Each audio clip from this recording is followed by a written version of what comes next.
எங்க வீட்டுல புரட்டாசி மாசம் தலைகை முதல் வாரமே போட்டு முடிச்சாச்சு. ஆனா அந்த வீடியோ போறதுக்கு தான் கொஞ்சம் லேட் ஆயிடுச்சு. சனிக்கிழமை 4 மணி போல டே ஸ்டார்ட் ஆச்சு. காலையில எழுந்ததுமே சமையல் வேலையில ஒன்னு ஆரம்பிச்சோம்னா பூஜை பண்ணும்போது கொஞ்சம் ஸ்லோவா பண்ணலாம். அதுக்காக பொறுப்பியா எல்லாத்தையுமே ரெடி பண்ணிட்டு இருந்தேன். எப்பவுமே மசாலாவோட தானே போடுறோம், இந்த தடவை உளுந்த வடை போட ட்ரை பண்ணுவோம், கொஞ்சமாவது ரிஸ்க் எடுப்போம்னு சொல்லிட்டு தான் உளுந்த வடை ரெடி பண்ணிட்டு இருந்தேன். எப்போ உளுந்த வடை போட்டாலும் ஏதாவது ஒரு சொதப்பல் பண்ணிட்டே தான் இருப்பேன். ஒன்னும் தண்ணி அதிகமா ஊத்திட்டு சொதன்னு ஆயிடும், எண்ணெய் அதிகமா இழுத்துரும், இந்த மாதிரி ஏதாவது ஒரு மிஸ்டேக் பண்ணிட்டே இருப்பேன். ஆனா இந்த தடவை பார்த்து பொறுமையா பண்ணதுக்கு அப்புறமா இதெல்லாம் ஒரு விஷயமா இதுக்கா இவ்வளவு நேரம் கஷ்டப்பட்டோன்ற மாதிரி ஆயிடுச்சு. ஒண்ணுமே கிடையாது. பச்சை மிளகா, வெங்காயம், கருவேப்பிலை, கூடவே ஒரு ஸ்பூன் அளவுக்கு மிளகு, அதையுமே ஒன்றும் பாதிமா தட்டி சேர்த்துக்கணும். அப்பதானே சாப்பிடும்போது கொஞ்சம் நல்லா இருக்கும். ஒரு 2 ஸ்பூன் கிறிஸ்மினஸ்க்காக ஒரு 2 ஸ்பூன் அதுக்கு ரைஸ் ஃப்ளோர் சேர்த்துக்கணும், அரிசி மாவு சேர்த்துட்டு நல்லா அடிச்சு எடுத்து ஃப்ரிட்ஜில் வச்சிடணும். அதுதான் ரொம்ப முக்கியம், வெளியே வச்சிடக்கூடாது.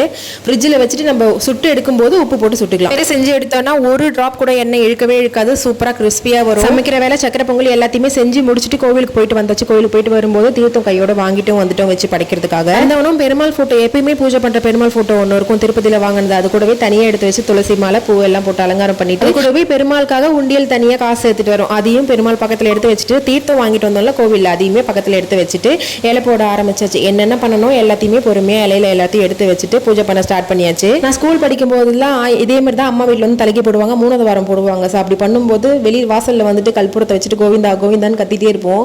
அப்போ வந்து வீட்டை சுத்தி அது வட்ட வடிவில் வந்துட்டு கருட பகவான் வந்து சுத்துவோம். அதெல்லாம் ஒரு மெமரிஸ். அதெல்லாம் இப்ப பார்க்கவே முடியாது. நானும் எவ்வளவு நேரம் கோவிந்தா கோவிந்தான்னு கத்தி அது மாதிரி எல்லாம் பார்க்கவே முடியல. அதுக்கப்புறம் நல்லா வெளியிலேயே வாசல்ல நல்லா பூஜை எல்லாம் பண்ணிட்டு அதுக்கப்புறம் உள்ள வந்துட்டு சூப்பரா பூஜை பண்ணி முடிச்சாச்சு. எப்பவுமே எங்க வீட்டுல இப்படிதான் புரட்டாசி மாசம் தலைகை போகும். அண்ட் இந்த வீடியோ பிடிச்சிருந்தா லைக் பண்ணுங்க, சேனலை மறக்காம சப்ஸ்கிரைப் பண்ணி வச்சுக்கோங்க. நெக்ஸ்ட் ஒரு வீடியோல பார்க்கலாம்.